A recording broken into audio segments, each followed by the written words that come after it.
الحمد لله نحمده ونستعينه ونستغفره ونؤمن به ونتوكل عليه ونعوذ بالله من شرور أنفسنا ومن سيئات أعمالنا من يهده الله فلا مضل له ومن يضلله فلا هادي له ونشهد أن لا إله إلا الله وحده لا شريك له ونشهد أن محمدًا عبده ورسوله أما بعد فإن خير الحديث كتاب الله وخير الهدي هدي محمد صلى الله عليه وسلم وشر الأمور محدثاتها وكل محدثة بدعة وكل بدعة ضلالة وكل ضلالة في النار يا أيها الذين آمنوا اتقوا الله حق تقاته ولا تموتن إلا وأنتم مسلمون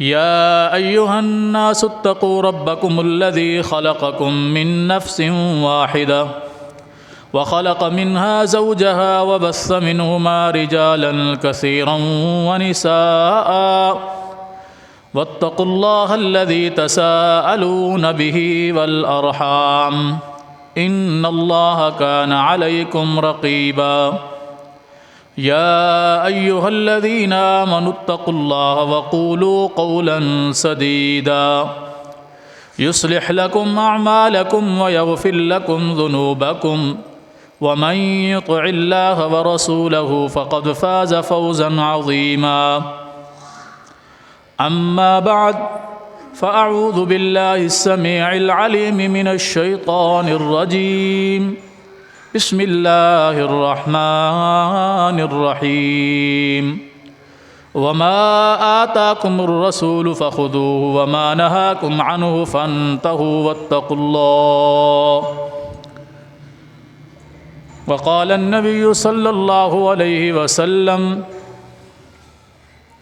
كل أمتي يدخلون الجنة إلا من أبى قيل ومن يأبى يا رسول الله صلى الله عليه وسلم قال من أطاعني دخل الجنة ومن عصاني فقد أبى اللهم صل على محمد وعلى آل محمد كما صليت على إبراهيم وعلى آل إبراهيم إنك حميد مجيد اللهم بارك على محمد وعلى آل محمد كما باركت على إبراهيم وعلى آل إبراهيم إنك حميد مجيد رب اشرح لي صدري ويسر لي أمري واحلل عقدة من لساني يفقهوا قولي رب زدني علما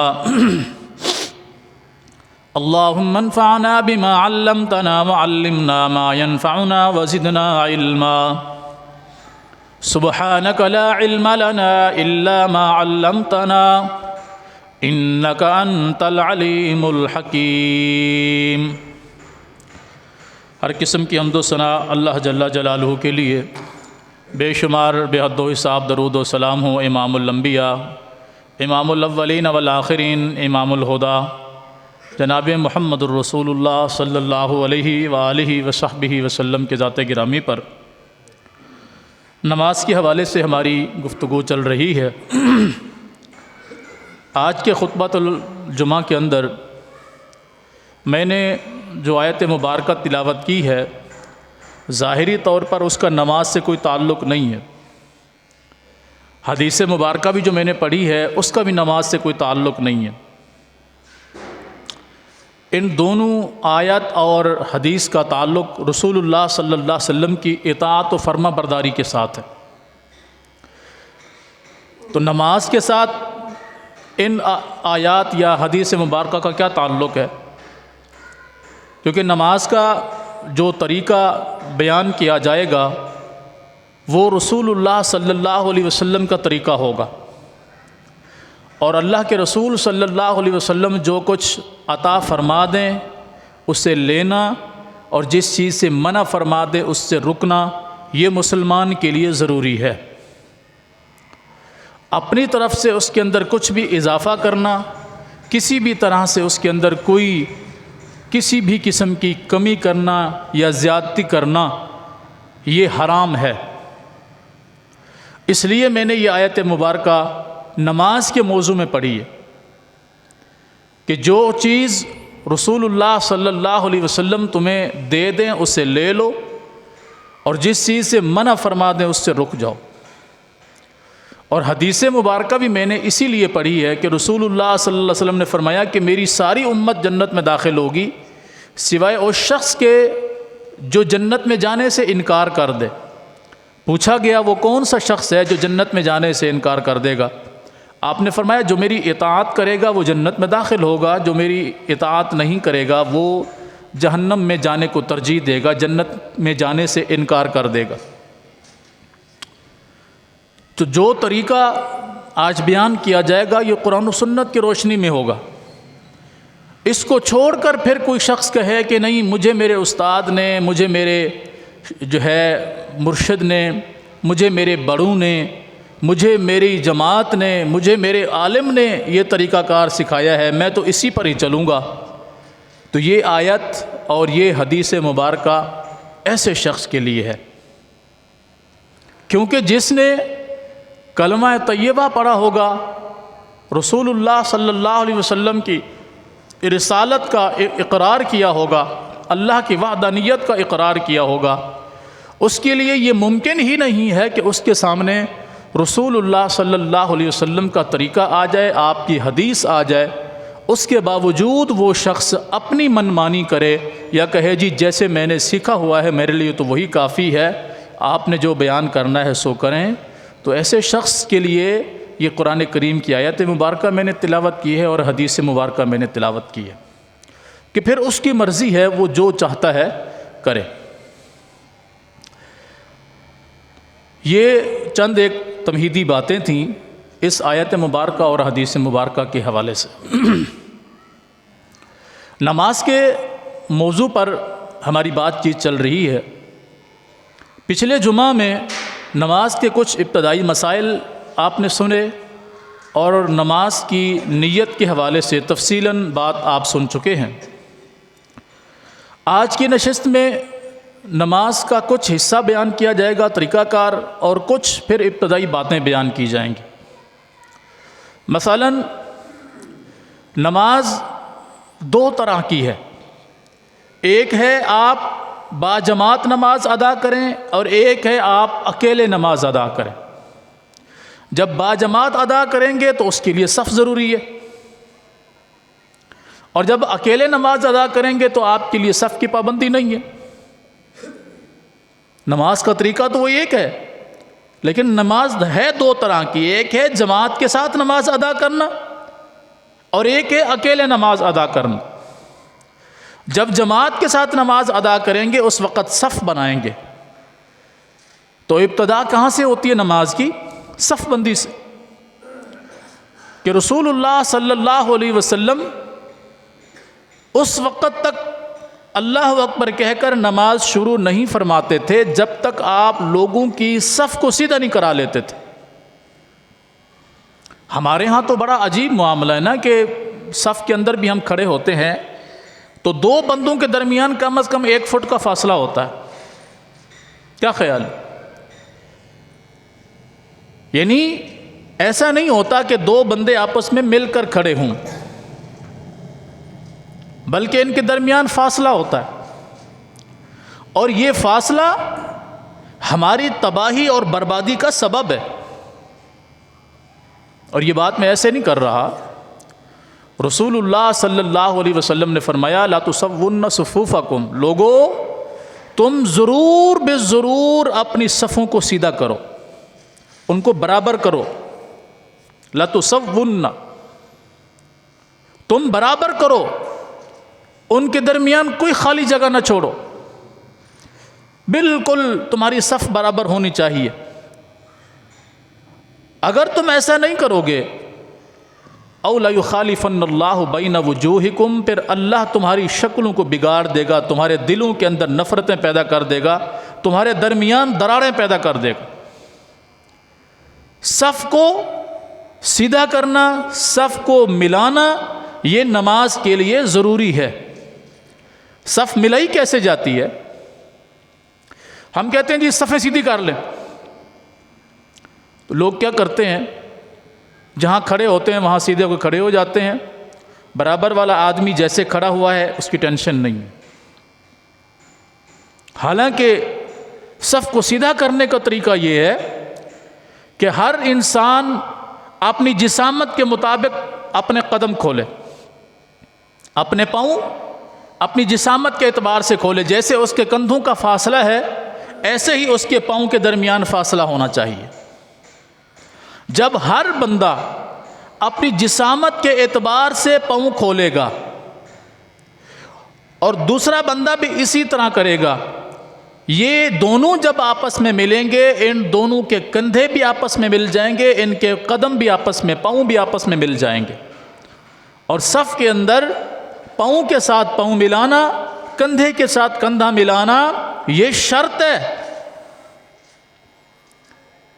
کہ اس کے بغیر صف ممکن نہیں ہے۔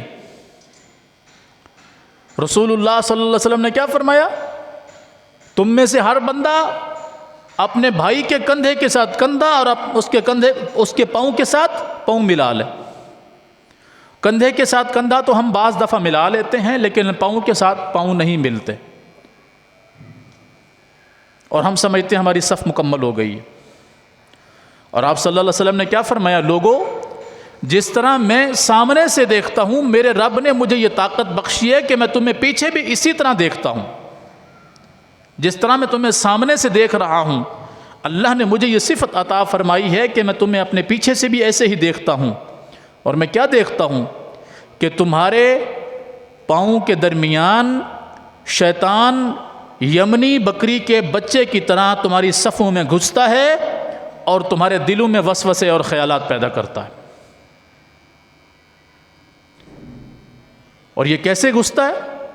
کہ جب دو بندے صف کے اندر کھڑے ہوئے ہوں، ان کے پاؤں آپس میں ملے ہوئے نہ ہوں، تو یہ جو درمیان کا خلا ہے، خالی جگہ ہے، یہیں سے شیطان داخل ہوتا ہے۔ جب ہر بندہ دوسرے بندے کے کندھے کے ساتھ کندھا ملا لے گا، پاؤں کے ساتھ پاؤں ملا لے گا، تو شیطان کو صف کے بیچ میں سے گزرنے کی جگہ نہیں ملے گی۔ آئی بات سمجھ میں؟ اگر شیطان نے انسان کے دونوں ٹانگوں کے درمیان سے گزرنا ہوتا تو وہ اکیلے شخص کے دونوں ٹانگوں کے درمیان سے بھی گزرتا۔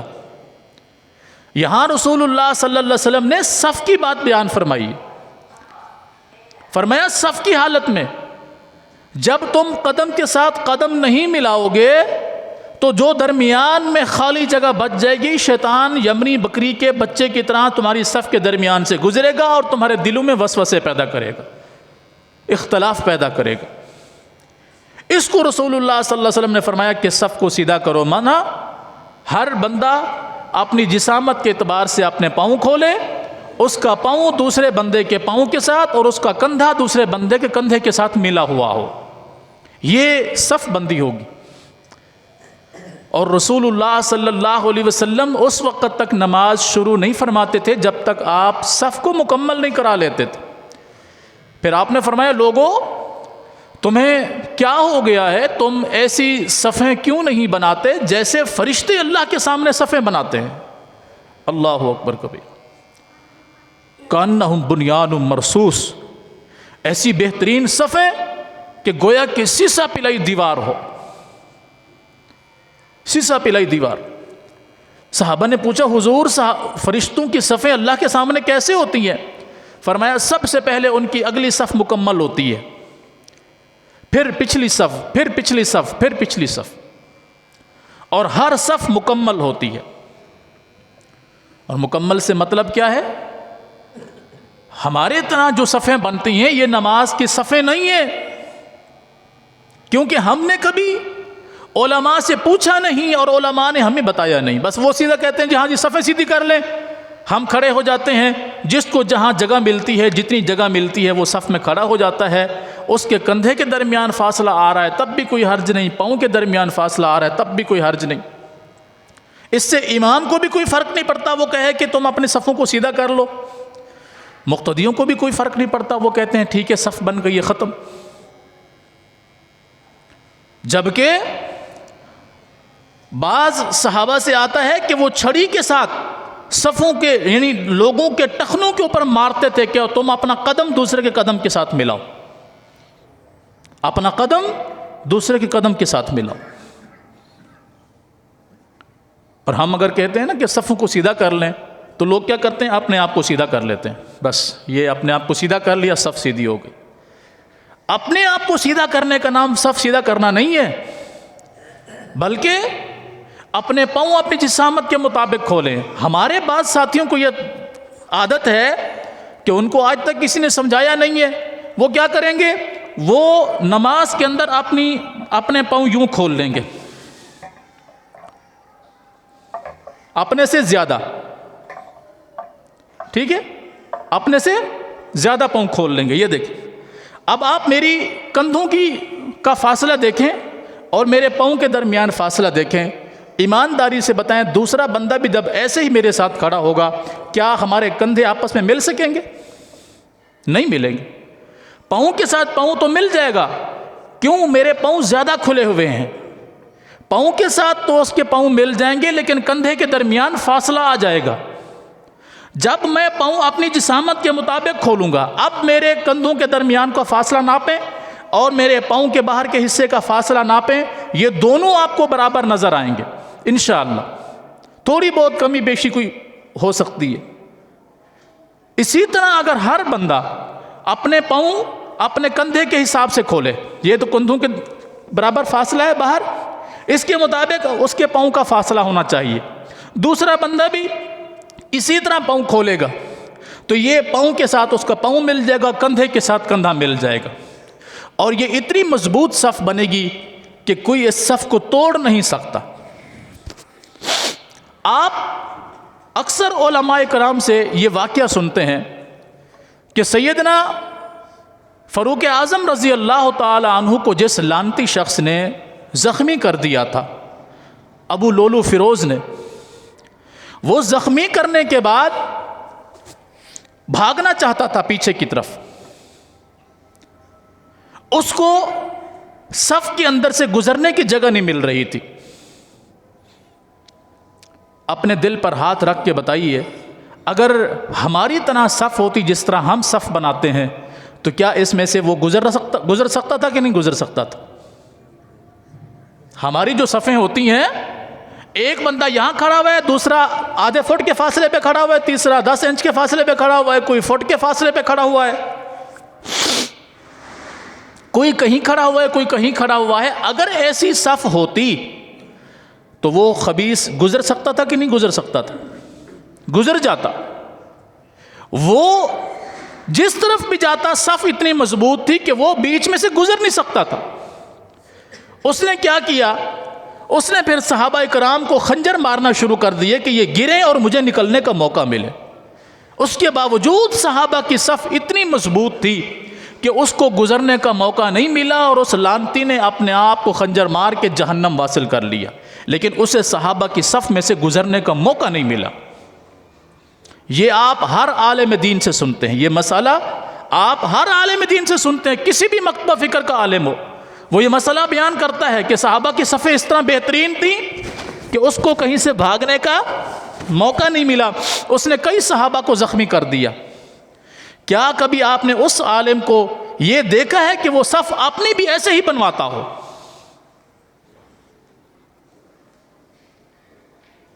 کیوں ایسا نہیں ہوتا ہے؟ ہم کہتے ہیں کہ دیکھو جی بس نماز کے اندر اتنا کھڑے ہو جاؤ کہ بندہ خود اطمینان کے ساتھ کھڑا ہو جائے، اور بھائی اطمینان کے ساتھ بھی بندہ اسی شکل میں کھڑا ہوگا جب وہ رسول اللہ صلی اللہ علیہ وسلم کے بتائے ہوئے طریقے کے مطابق کھڑا ہوگا۔ ایک بندہ یوں پاؤں زیادہ کھول لے، جیسے ہمارے بعض ساتھیوں کو بیماری ہوتی ہے، میں اس کو بیماری کہوں گا کہ ہم نے بارہا ان کو سمجھایا، ان کو سمجھ نہیں آتی، تو اس سے بڑی بیماری کیا ہو سکتی ہے؟ وہ یوں کر کے کھڑے ہو جاتے ہیں، اور یقین جانیں کہ یہ حالت تکلیف کی حالت ہے، اطمینان کی حالت نہیں ہے۔ پاؤں زیادہ پھیلا کر کھڑے ہونا یہ تکلیف دہ صورتحال ہے، اطمینان کی حالت نہیں ہے۔ اور کچھ لوگ یوں پاؤں ملا کے کھڑے ہو جاتے ہیں، اپنے ان کے پاؤں کے درمیان 2 سے 3 4 انچ کا فاصلہ ہوتا ہے۔ یہ جو صورتحال ہے، بندہ اگر میری طرح تھوڑا سا صحت مند ہو اور اس کے پاؤں کے درمیان 2-3 انگلیوں کا فاصلہ ہو تو مجھے بتائیں وہ اطمینان سے کھڑا ہو سکتا ہے؟ اس کے یوں گرنے کے چانس ہیں یا یوں گرنے کے چانس ہیں۔ یہ طریقہ بھی رسول اللہ صلی اللہ علیہ وسلم کا نہیں ہے۔ آپ اکیلے نماز پڑھیں تب بھی اپنے پاؤں اپنی جسامت کے مطابق کھولیں، آپ صف کے اندر کھڑے ہوں تب بھی اپنے پاؤں اپنی جسامت کے مطابق کھولیں۔ اللہ کی قسم ہر بندہ اپنے پاؤں اپنی جسامت کے مطابق کھولے، دوسرے بھائی کے کندھے کے ساتھ کندھا ملا لے، پاؤں کے ساتھ پاؤں ملا لے، یہ کبھی بھی نماز کے اندر بے سکونی پیدا نہیں کر سکتا۔ لیکن ہمارا مہمہ یہ ہے، ہم کہتے ہیں کہ جی بس نماز ہی تو پڑھنی ہے، بس پڑھ لو جیسے آتی ہے۔ نہیں، ضروری ہے نماز کے اندر صف بندی، اور رسول اللہ صلی اللہ علیہ وسلم ہر نماز شروع کرنے سے پہلے بار بار یہ بات بیان فرماتے ہیں، لَتُسَوُّنَّ صُفُوفَكُمْ، لوگوں اپنی صفوں کو ضرور بے ضرور سیدھا کرو۔ لام تاکید کا ہے، لَتُسَوُّنَّ کے اوپر نون سکیلہ کے اوپر تشدید آ رہی ہے، یہ تشدید بھی نون سکیلہ کی ہے، لام بھی تاکید کا، نون سکیلہ بھی تاکید کے لیے، یعنی ایک ہی لفظ میں ڈبل تاکید رسول اللہ صلی اللہ علیہ وسلم نے فرمائی۔ جیسے ہم کہتے ہیں نا، یار آپ اس طرف جا رہے ہو تو فلاں شخص سے ضرور بے ضرور ملنا، میری یہ چیز ضرور بے ضرور لیتے ہوئے آنا۔ کیا معنی ہوتا ہے؟ کہ آپ یہ چیز لیے بغیر نہ آنا، یہ پیسے ہیں اور یہ فلاں جگہ کا ایڈریس ہے، آپ کے پاس ٹائم بھی ہوگا، وقت بھی ہوگا، آپ یہ چیز وہاں سے جا کے لے لینا۔ اور کیا کہتے ہیں ہم اس وقت؟ ضرور لے کے آنا۔ ایسا کہتے ہیں کہ نہیں؟ وہ بھی کہتے ہیں ہاں انشاءاللہ میں ضرور لے کے آؤں گا۔ کہتا ہے یہ ضرور کا لفظ ہم کیوں استعمال کرتے ہیں؟ ہم اسے کہہ دیں کہ یہ پیسے لے جو میری چیز لیتے ہوئے آنا، یہ بات کافی تھی نا۔ لیکن ہم نے کہا ضرور لے کے آنا، مطلب یہ چیز میرے لیے اہم ہے اور تم وہاں جا رہے ہو تو سبب بھی بن گیا، تمہارے جانے کا سبب بھی بن گیا، مجھے اس چیز کی ضرورت بھی ہے اور میں نے تمہیں پیسے بھی دے دیے ہیں، لہٰذا اب جب آؤ تو ضرور لے کے آنا۔ ہم اس لیے ضرور کا لفظ استعمال کرتے ہیں تاکہ اپنی بات کے اندر تاکید ہو جائے۔ اب وہ شخص جائے، واپس آ جائے، آپ کی وہ چیز لے کر نہ آئے، باوجود اس کے کہ اس کے پاس فرصت بھی ہو، وقت بھی ہو، دن بھی اس کے پاس باقی ہوں اور اس جگہ تک جانا بھی اس کے لیے ممکن ہو، ایمانداری سے بتائیے گا یہ شخص آپ کے لیے مخلص ہے؟ کیا خیال؟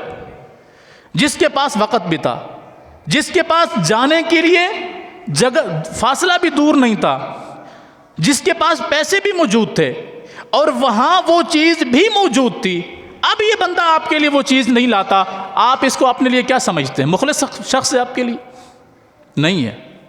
آپ کے لیے اس کے دل میں اس کے لیے آپ کے دل میں نفرت آ جائے گی، یار یہ بندہ وعدے کا پابند نہیں ہے، صحیح نہیں ہے، اس کے پاس ساری سہولتیں موجود تھیں لیکن اس نے پھر بھی میرا کام نہیں کیا۔ آپ کہتے ہیں کہ نہیں کہتے؟ ہمارا ضرور کہنا ہمارے لیے اتنا اہم ہو گیا کہ ہم اس کی وجہ سے اس شخص سے ناراض ہو رہے ہیں جس بات میں 2 مرتبہ حضور فرماتے ضرور بے ضرور، اور ہم اس پر پھر بھی توجہ نہ کریں۔ کیا خیال ہے ہم اپنے نبی کے لیے مخلص ہیں؟ بتائیے مجھے۔ نبی علیہ الصلوۃ والسلام نے کیا فرمایا؟ لا تسوُّنَّ صفوفکم، لوگوں تم ضرور بے ضرور اپنی صفوں کو سیدھا کرو۔ جائیے کسی عالم دین سے لا تسوُّنَّ کا معنی پوچھ لیجئے، لام بھی تاکید کا ہے، نون بھی تاکید کا ہے، 2 مرتبہ فرمایا ضرور بے ضرور، اپنی صفوں کو سیدھا کرو۔ اگر تم ایسا نہیں کرو گے پھر رسول اللہ صلی اللہ علیہ وسلم نے جو اگلی بات بیان فرمائی اس کے اندر بھی ضرور کا لفظ ہے، فرمایا اولا یخالفن اللہ بین وجوہکم، اگر تم ایسا نہیں کرو گے تو پھر اللہ تمہارے چہروں کے اندر ضرور اختلاف پیدا کر دے گا، اللہ تمہارے دلوں کے اندر ضرور اختلاف پیدا کر دے گا۔ کب؟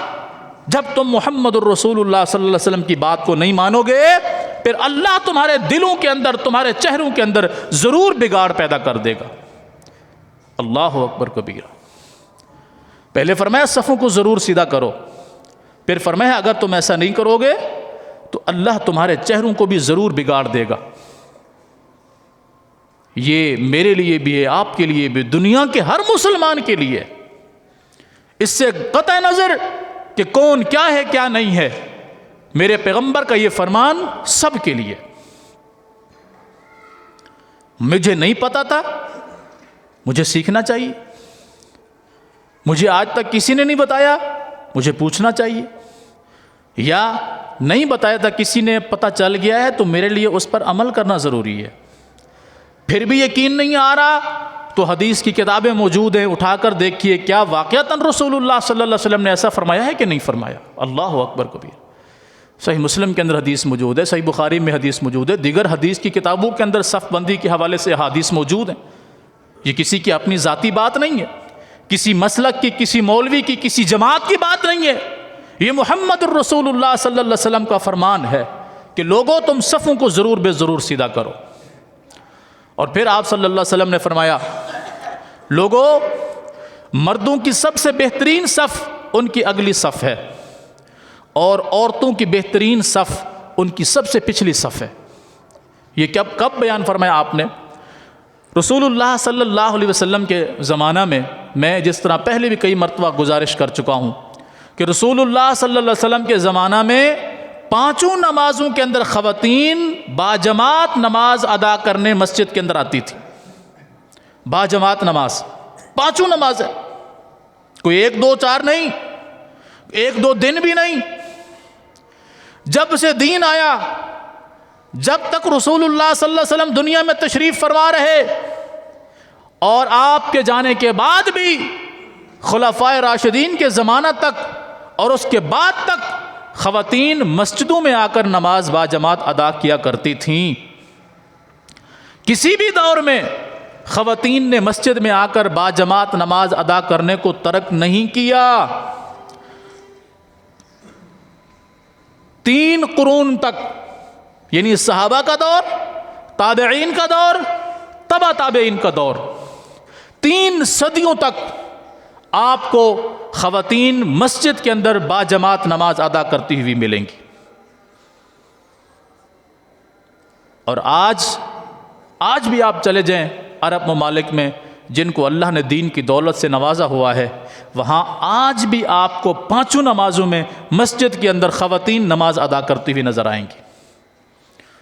مسجد نبوی اور مسجد حرام کا تو معاملہ ہی الگ ہے نا، وہاں تو لوگ عمرہ کرنے کے لیے جاتے ہیں مسجد حرام میں، اور پھر مسجد نبوی میں رسول اللہ صلی اللہ علیہ وسلم کی مسجد میں لے جاتے ہیں حضور کے روضہ مبارک کو دیکھنے کے لیے، مسجد نبوی میں نماز ادا کرنے کے لیے، وہ تو معاملہ ہی الگ ہو گیا۔ عام مساجد میں چلے جائیں، وہاں پر عام مساجد میں وہاں 5 نمازوں میں خواتین آج بھی نماز باجماعت ادا کرتی ہیں۔ کیوں؟ ان کو دین کے بارے میں علم ہے۔ ہم خود ہی نماز نہیں پڑھتے تو خواتین کو خواب نماز پڑھائیں گے؟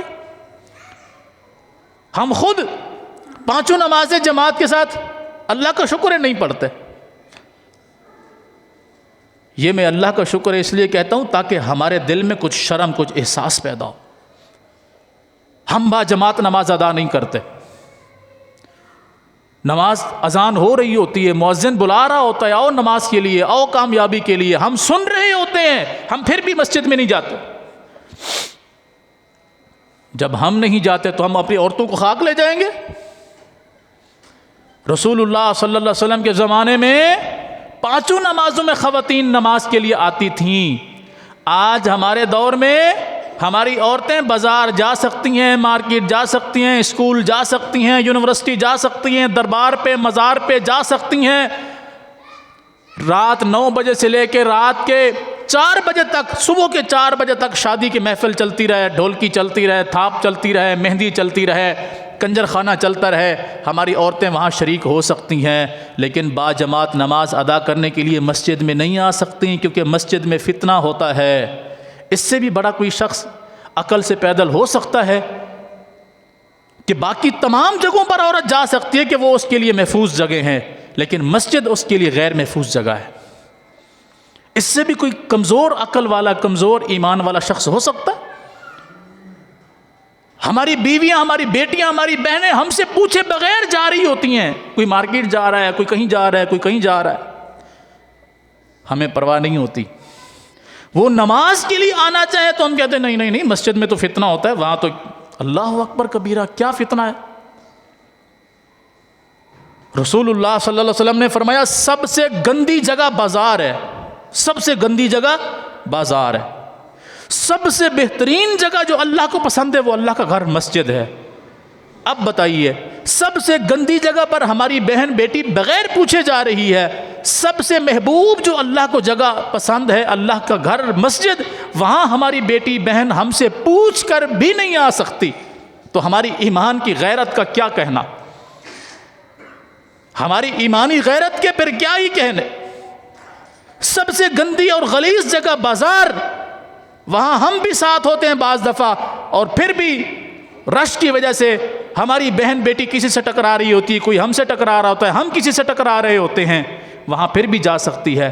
مسجد کے اندر محفوظ ترین جگہ ہوتی ہے، الگ جگہ، وضو کا الگ سسٹم، نماز کی الگ جگہ، سب کچھ محفوظ ترین، وہاں پھر بھی نہیں آ سکتی، تو ہم اپنی غیرت کا لیول چیک کریں۔ تو رسول اللہ صلی اللہ علیہ وسلم نے کیا فرمایا؟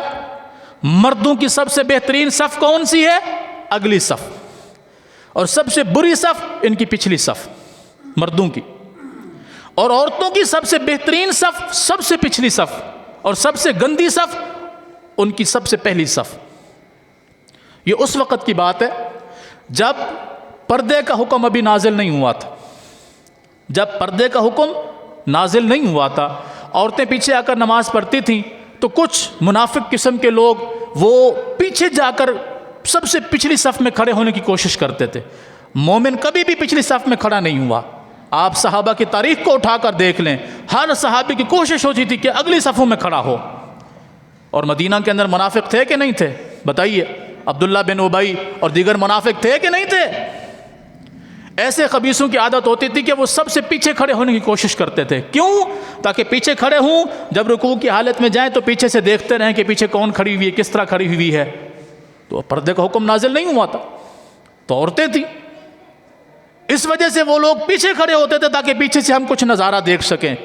تو رسول اللہ صلی اللہ علیہ وسلم نے فرمایا مردوں کی سب سے بری صف پچھلی صف ہے۔ کیوں پچھلی صف میں لوگ کیوں کھڑے ہوتے تھے؟ اپنے دل کے اندر بیماری کو لے کر۔ اور عورتوں کے لیے وہ صف بری اس لیے بن جاتی تھی کہ بے پردگی ہو جاتی تھی، پریشانی ہوتی تھی۔ لیکن جب پردے کا حکم نازل ہوا، اس کے بعد رسول اللہ صلی اللہ علیہ وسلم نے ایسا کوئی حکم نہیں فرمایا۔ پھر پردے کا حکم نازل ہو گیا، تمام عورتیں با پردہ ہو کر نماز ادا کرنے کے لیے آتی تھی، اتنی با پردہ ہو کر کہ سیدہ طیبہ طاہرہ سلام اللہ علیہا، سیدہ عائشہ صدیقہ رضی اللہ تعالیٰ عنہا بیان فرماتی ہیں، ہم فجر کی نماز رسول اللہ صلی اللہ علیہ وسلم کے ساتھ ادا فرماتے تھے، اتنا اندھیرا ہوتا تھا کہ ہمارے برابر میں بیٹھی ہوئی بہن کو ہم نہیں پہچان سکتے تھے یہ کون سی صحابیہ بیٹھی ہوئی ہے۔ پردہ حکم نازل ہونے کے بعد کیا فرماتی ہیں؟ اس قدر حضور فجر کی نماز پہلے ادا فرماتے تھے کہ ہم برابر بیٹھی ہوئی عورت کو نہیں پہچان سکتے تھے۔ اللہ اکبر کبیرہ۔ مطلب پردے کا حکم نازل ہونے کے بعد بھی خواتین نماز ادا کرنے کے لیے آئیں، اور رسول اللہ صلی اللہ علیہ وسلم کے دنیا سے چلے جانے کے بعد ابو بکر کا زمانہ، عمر فاروق کا زمانہ، عثمان غنی کا زمانہ، حیدر کرار کا زمانہ، اور اس کے بعد تک پھر تابعین کا زمانہ، پھر تبع تابعین کا زمانہ، 300 سال تک آپ کو خواتین مسجد کے اندر نماز با جماعت ادا کرتی ہوئی ملیں گی۔ آج میرے لیے آپ کے لیے ایک الگ بات ہوتی ہے، یار یہ تو مولویوں کے ایسے گھوسلے ہوتے ہیں، دفع کرو، ان کا تو کام ہی ایسا ہے کرنا۔ آپ لوگوں کی مرضی ہے۔ میں نے خطبے کے اندر جو آیت تلاوت کی تھی اس کو سنیے دوبارہ، وَمَا آتَاكُمُ الرَّسُولُ فَخُذُوهُ، جو چیز میرا رسول تمہیں دے دے اسے لے لو، وَمَا نَهَاكُمْ عَنْهُ فَانْتَهُوا وَاتَّقُوا اللَّهَ، جس چیز سے میرے پیغمبر منع فرما دے اس سے رک جاؤ۔ نبی علیہ الصلوۃ والسلام نے فرمایا، لوگو اگر اللہ کی بندیاں اللہ کے گھر میں آ کر نماز ادا کرنا چاہیں تو ان کو منع نہ کرنا،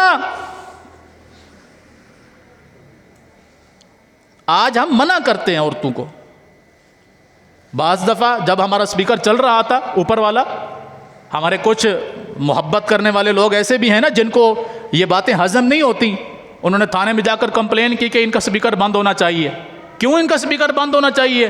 ان کا اسپیکر چلتا ہے تو ہماری روزی روٹی بند ہونا شروع ہو جاتی ہے. لوگ ہم سے آ کر سوالات کرتے ہیں کہ ہم نے اس مسجد کے مولوی سے یہ باتیں سنی ہیں، تم لوگ تو ہمیں یہ نہیں بتاتے. تو یہ لوگوں کے درمیان جو ہے کچھ چپ کلش، کچھ ٹینشن پیدا ہو رہی ہے، لہذا ان کا اسپیکر بند ہونا چاہیے. ہمارا اسپیکر بند ہے، کوئی ٹینشن نہیں ہے. جس نے حق بات سننی ہے اللہ اس تک پھر بھی پہنچائے گا، تمہارا باپ بھی منع نہیں کر سکتا. بند ہے اوپر کا اسپیکر، مسئلہ نہیں ہے. یہ ویڈیو ریکارڈنگ ہے، یہ پوری دنیا میں چلتی ہے، اللہ کا شکر ہے. کیوں؟ کہ لوگوں کو نئی نئی باتیں سننے کو ملتی تھیں. آج تک لوگوں کو قصے کہانیاں سنائے جاتے تھے. بزرگ نے چھلانگ لگائی، آسمان پہ چڑھ گیا، اترا تو زمین میں گھس گیا، گیا تو سمندر میں گزر گیا. یہ سارے قصے کہانیاں سنائے جاتے تھے. ممبر و محراب پہ اللہ کا قرآن اور محمد مصطفیٰ کا فرمان نہیں سنایا جاتا تھا. تو جب وہ باتیں لوگوں کو سننے کو ملیں، رش ہونا شروع ہو گیا، دکانداری بند ہونا شروع ہو گئی. تھانے میں جا کر کمپلین کی اور الزامات لگائے، یہ ہمیں یہودی کہتے ہیں، یہ ہمیں عیسائی کہتے ہیں، یہ ہمیں ایسا کہتے ہیں، یہ ہمیں ویسا کہتے ہیں. حالانکہ اللہ کی قسم ہر جمعے آپ کے سامنے ریکارڈنگ ہوتی ہے. کبھی آپ نے سنا ہے کہ فلاں مولوی یہودی ہے، فلاں جماعت یہودی ہے، فلاں بندہ یہودی ہے؟ اور تھانے والے ماشاءاللہ وہ تو ویسے ہی بھی اتنے پکے ایمان والے ہوتے ہیں کہ جتنا بڑا ڈنڈا ہو ان کے پیچھے، ان کے لیے اتنی بات پکی ہوتی ہے. بہرحال یہ دین سب کے لیے ہے، عورتوں کے لیے بھی ہے، مردوں کے لیے بھی ہے. رسول اللہ صلی اللہ علیہ وسلم نے کیا فرمایا؟ اگر اللہ کی بندیاں اللہ کے گھر میں آ کر نماز ادا کرنا چاہیں تو منع نہ کرنا، منع نہ کرنا. رسول اللہ صلی اللہ علیہ وسلم کا زمانہ گزر گیا، ابو بکر صدیق رضی اللہ تعالیٰ عنہ کا زمانہ گزر گیا، حضرت عمر فاروق رضی اللہ تعالیٰ عنہ کا زمانہ تھا. ان کے پوتے حضرت عبداللہ بن عمر کے بیٹے نے اپنے باپ سے کہا کہ میں اپنی بیوی کو مسجد میں نماز ادا کرنے کے لیے نہیں جانے دوں گا. حضرت عبداللہ بن عمر نے ان کو حدیث سنائی، بیٹا رسول اللہ صلی اللہ علیہ وسلم کا فرمان یہ ہے کہ اگر تمہاری گھر والی، تمہاری بہن بیٹی کوئی مسجد میں جا کر نماز ادا کرنا چاہتی ہے تو تم اس کو منع نہ کرو. کہنے لگا ابا ہاں ہوگی حدیث، لیکن میں اپنی بیوی کو نہیں جانے دوں گا. کہا اچھا تم نہیں جانے دو گے؟ کہا نہیں جانے دوں گا. عبداللہ بن عمر نے فرمایا مجھے میرے اللہ کی قسم، اگر تم نے رسول اللہ صلی اللہ علیہ وسلم کی حدیث کی مخالفت کی تو سن، آج کے بعد عبداللہ تیرا چہرہ کبھی نہیں دیکھے گا. آج ہم نے بھی کبھی یہ غیرت کی ہے کہ بیٹا تو رسول اللہ صلی اللہ علیہ وسلم کے فرمان کو نہیں مانتا، جا میں تیرے ساتھ بات نہیں کرتا.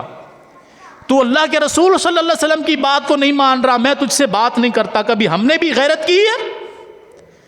یہ صحابی رسول ہے، رسول اللہ صلی اللہ علیہ وسلم کا صحابی، اور قسم کھا رہا ہے اپنے بیٹے کے سامنے اور کہتا ہے کہ اگر تو نے رسول اللہ صلی اللہ علیہ وسلم کی حدیث کی مخالفت کی ہے نا کہ تو اپنی بیوی کو مسجد میں نماز ادا کرنے کے لیے نہیں جانے دے گا، میں عبداللہ بن عمر قسم کھاتا ہوں مرتے دم تک تجھ سے بات نہیں کروں گا.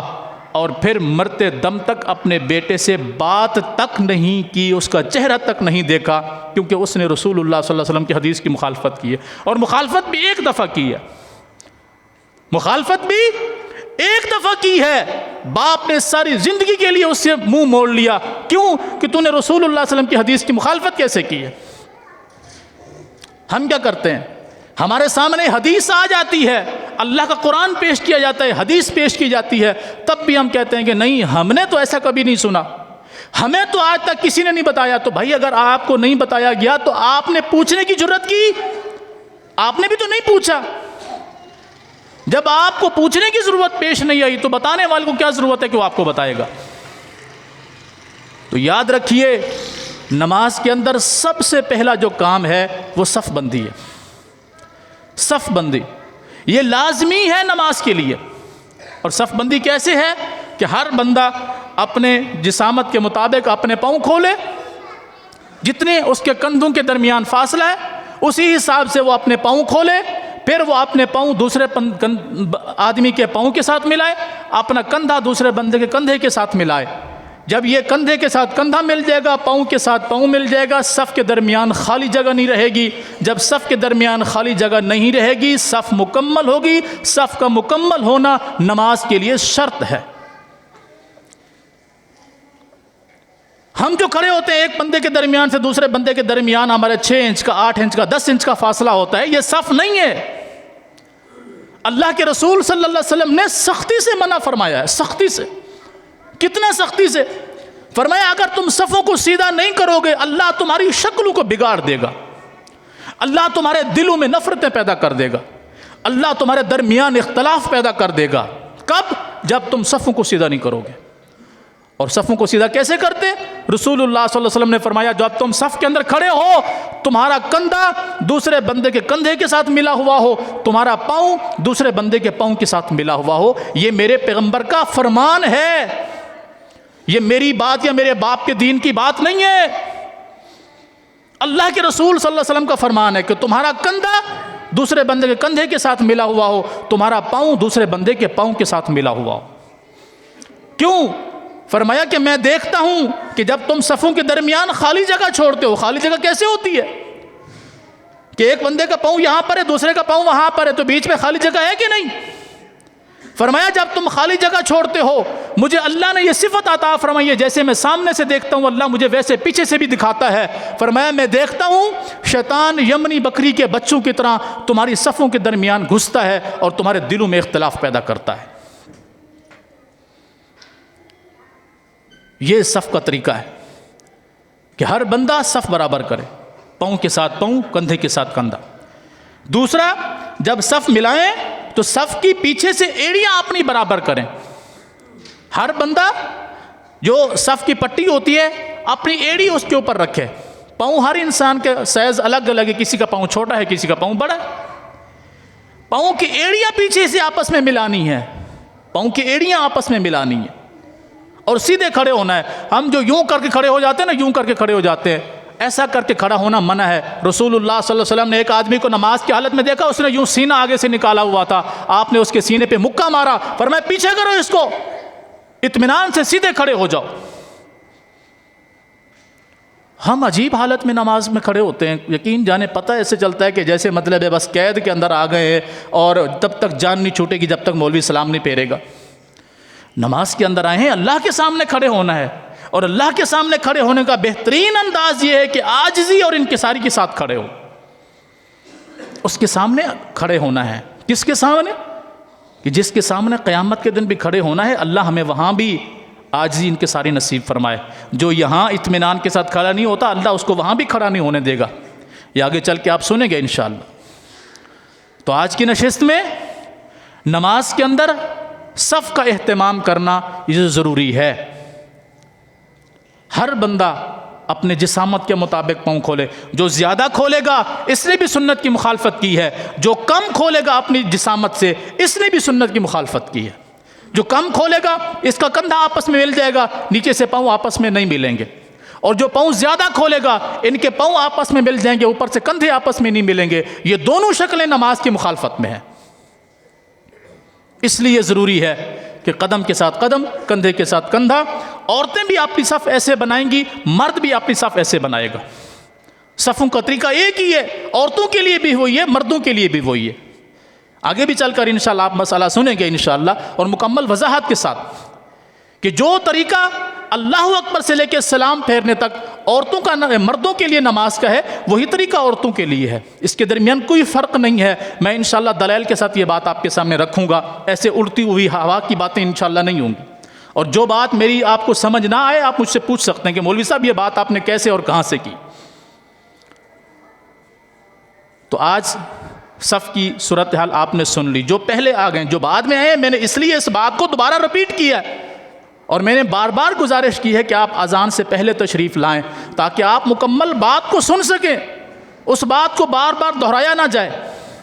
اس لیے میں نے دوبارہ بات کو دہرایا ہے صف کے حوالے سے، کیونکہ نماز کے اندر سب سے پہلے صف بندی ہے، اور صف بندی کا طریقہ یہ ہے جو میں نے بیان کیا ہے۔ ہر بندہ اپنی جسامت کے مطابق پاؤں کھولے، جتنا اس کے کندھوں کا یہ فاصلہ ہے اتنا ہی اس کے پاؤں کے درمیان فاصلہ ہو، اطمینان کے ساتھ یہ کھڑا ہوگا، پھر یہ اپنا پاؤں دوسرے کے پاؤں کے ساتھ، اپنا کندھا دوسرے کے کندھے کے ساتھ ملائے، اس کو صف کہتے ہیں۔ اسی وجہ سے وہ حضرت عمر فاروق رضی اللہ تعالیٰ عنہ کا قاتل نہیں بھاگ سکا تھا کہ صحابہ کی صف کندھے کے ساتھ کندھا ملا ہوا تھا، پاؤں کے ساتھ پاؤں ملا ہوا تھا، دشمن کو بھاگنے کا موقع نہیں ملا، اس نے کئی صحابہ کو زخمی کر دیا مگر بھاگ نہیں سکا۔ اور اگر ہماری طرح جس طرح صف ہوتی ہے اس طرح ہوتا تو وہ بھاگ جاتا۔ کیوں؟ ہمارے درمیان پہلے فاصلہ ہوتا ہے، وہ تھوڑا سا اس کو ادھر کرتا ادھر کرتا نکل جاتا، وہ یوں بھاگا اس طرف آخر تک صف بنی ہوئی ہے مضبوط صف، ادھر بھاگا آخر تک صف بنی ہوئی ہے مضبوط صف۔ وہ پھر لوگوں کو خنجر مارتا گیا کہ کوئی زخمی ہو کر گرے میں نکلوں، تب بھی اس کو موقع نہیں ملا۔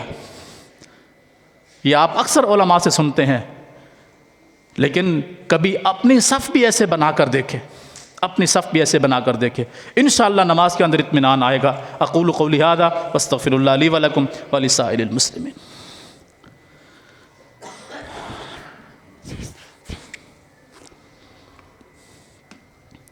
رومال